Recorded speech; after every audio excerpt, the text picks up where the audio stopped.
Hello everyone, so welcome to digital marketing basics. दोस्तों, इस course में हम लोग डिजिटल मार्केटिंग रिलेटेड वो सारे चीज़ों के बारे में बात करेंगे जिसको जान लेने से डिजिटल मार्केटिंग के फील्ड में आपकी बहुत अच्छी पकड़ बन जाएगी। सो डिजिटल मार्केटिंग, जैसा आप ऑलरेडी जानते होंगे, एक मीडियम है, एक तरीका है जिससे हम लोग मार्केटिंग को डिजिटल यानी कि ऑनलाइन सर्च इंजन के थ्रू, कंटेंट मार्केटिंग के थ्रू, सोशल मीडिया, इन सबको यूज़ करके हम लोग मार्केट कर सकते हैं। सो नॉर्मली अगर आप देखेंगे तो सारे टाइप के जो हमारे मार्केटिंग स्ट्रैटेजीज जो अभी तक चले आ रहे हैं वो सब ट्रेडिशनल होते हैं। जिस तरह से हम लोग न्यूज़पेपर में एडवर्टाइजमेंट वगैरह देते हैं ना, वो सब ट्रेडिशनल मार्केटिंग के अंदर आता है। डिजिटल मार्केटिंग इसलिए भी बहुत ज़रूरी है क्योंकि आप यहाँ पे बहुत कम अमाउंट के साथ अपना जो मार्केटिंग है वो कर सकते हैं। बहुत अच्छी तरीके से आप टारगेटिंग कर सकते हैं, एग्जैक्ट लोगों तक अपना ऐड दिखा सकते हैं।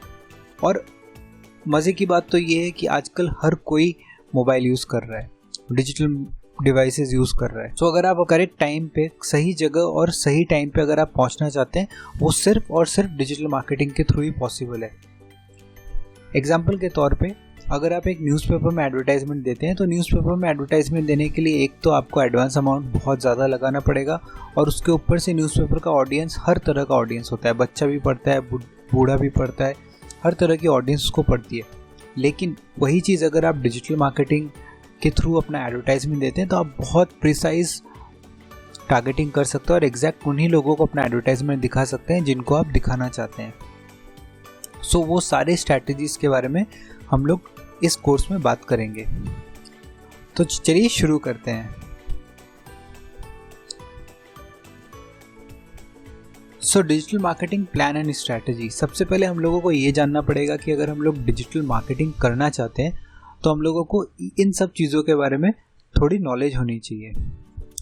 तो डिजिटल मार्केटिंग प्लान और स्ट्रैटेजी अगर आप करना चाहते हैं तो आपको इन 5 चीज़ों के बारे में जानना पड़ेगा। Marketing goals, understanding the buyer, inbound marketing, direct response advertising और रोल आउट। इन सब चीज़ों के बारे में मैं आगे आपको बताता चलूँगा, बट आप ये समझ लीजिए कि इनको जब आप डिसाइड कर लेंगे अपने स्ट्रैटेजी में, इनको इनकॉर्पोरेट कर लेंगे, तो आप बहुत बढ़िया तरीके से अपना जो डिजिटल मार्केटिंग का स्ट्रैटेजी है वो आप अपने बिजनेस के लिए बना सकते हैं। और अगर आप एक जॉब कर रहे हैं या फिर आप फ्रीलांसर है, पार्ट टाइमर्स हैं, तो आप दूसरे बिजनेसेस के लिए ये स्ट्रैटेजी बना सकते हैं। सिर्फ इतना ही नहीं दोस्तों, आप कुछ भी करते हैं लाइफ में, उसमें एक प्लानिंग की रिक्वायरमेंट होती है, राइट? तो वो प्लानिंग डिजिटली आप किस तरह से कर सकते हैं, वो सब चीज़ें हम लोग सबसे पहले इसमें सीखेंगे। मैं ओपन करता हूँ अपना फर्स्ट स्लाइड, मार्केटिंग गोल्स और ऑब्जेक्टिव। सो जब भी हम ट्रेडिशनली मार्केटिंग करते हैं या हम ट्रेडिशनली अपने लाइफ में कुछ भी करते हैं तो हम लोगों को एक गोल की ज़रूरत होती है। अनटिल अनलेस आपके पास एक गोल है, आप डिसाइड नहीं कर सकते कि आपको क्या चाहिए। उसके बगैर आप ना इन्वेस्टमेंट कर पाएंगे, ना तो आप एग्जीक्यूशन कर पाएंगे। सो हम लोग यहाँ पे डिजिटली कुछ ऐसे गोल्स देख लेते हैं जिनके हिसाब से हम लोगों का आगे डिजिटल जर्नी डिसाइड होने वाला है।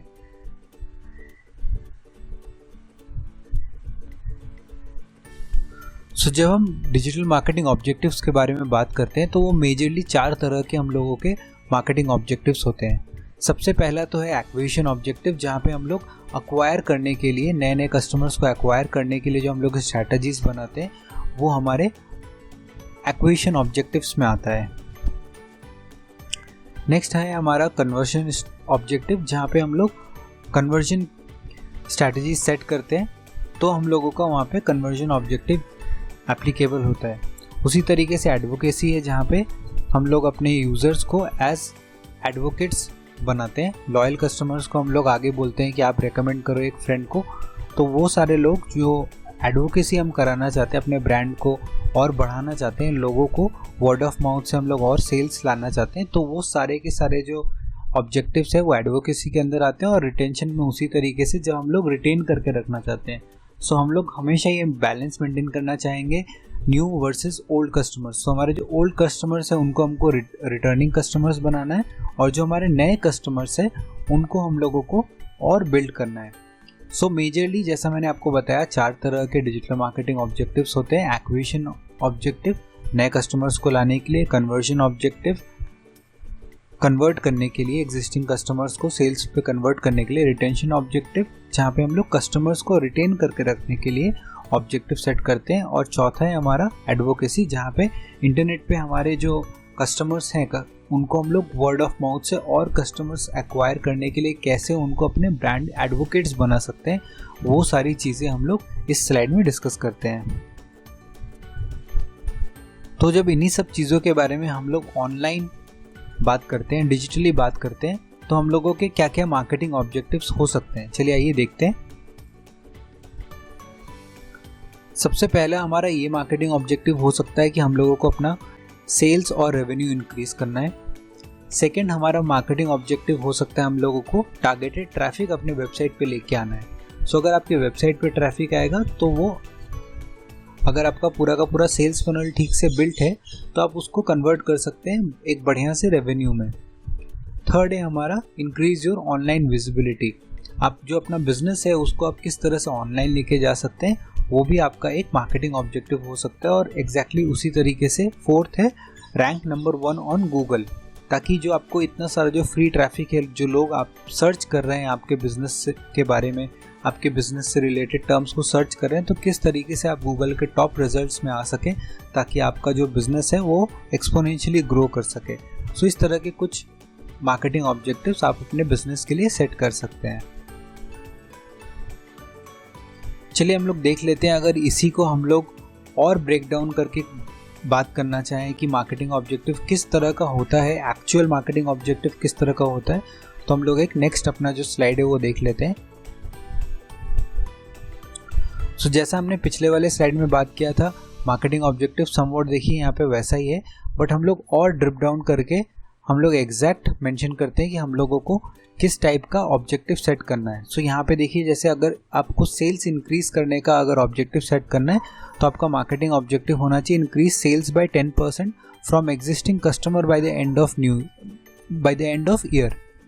तो इस तरह का आप एक ऑब्जेक्टिव सेट कर सकते हैं। या फिर आपको ऑर्गेनिक ट्रैफिक बढ़ाना है 25% से एंड ऑफ ईयर। तो इस तरीके से आप लोगों को अपना जो मार्केटिंग ऑब्जेक्टिव है वो सेट करना होगा।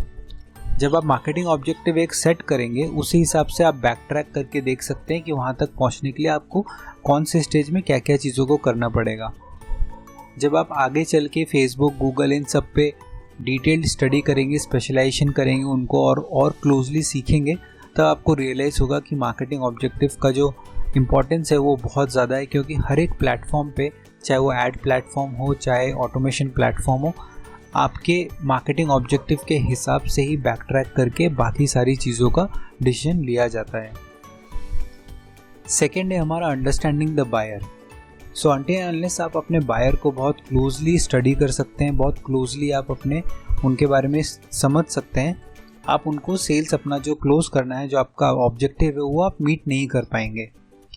सो हम लोग इसमें देख लेते हैं कि किस तरीके से हम लोग अपने बायर्स को और क्लोजली स्टडी कर सकते हैं।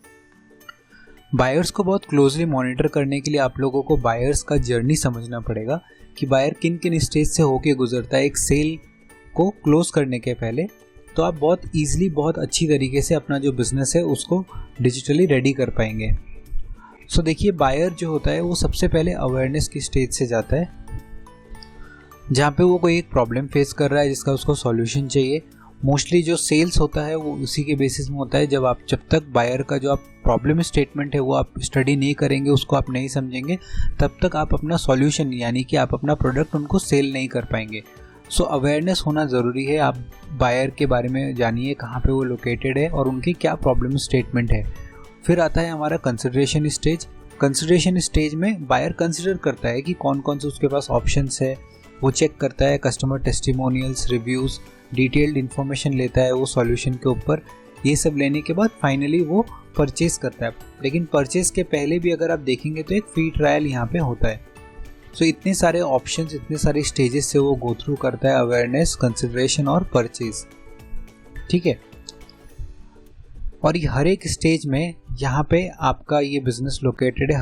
हर एक स्टेज में आप उनसे उनका डिटेल्स लेना चाहते हैं, इसीलिए आप उनको पूछते हैं कि not ready to move to the next step, तो आप उनका ईमेल कैप्चर करते हैं। सो ये वो स्टेज है जहाँ पे आप अपने लीड्स का नर्चर करते हैं, आप उनके प्रॉब्लम्स का सॉल्यूशन देने की उनको कोशिश करते हैं और उनको धीरे धीरे इस प्रोसेस से आप आगे लेके जाते हैं ताकि वो एक परचेज को कंप्लीट कर सके। सो ये जो प्रोसेस है अवेयरनेस से लेके कंसिडरेशन से लेके परचेज तक, इसको समझना बहुत ज़रूरी है। अगर आप बायर का जर्नी नहीं समझेंगे तो आप इसको इसके फुल पोटेंशियल को अनलॉक नहीं कर पाएंगे। सो दोस्तों, इस वीडियो को हम लोग यहीं तक रखते हैं, बायर्स जर्नी तक। आगे और इंटरेस्टिंग चीज़ें सीखेंगे। फिलहाल के लिए थैंक यू सो मच।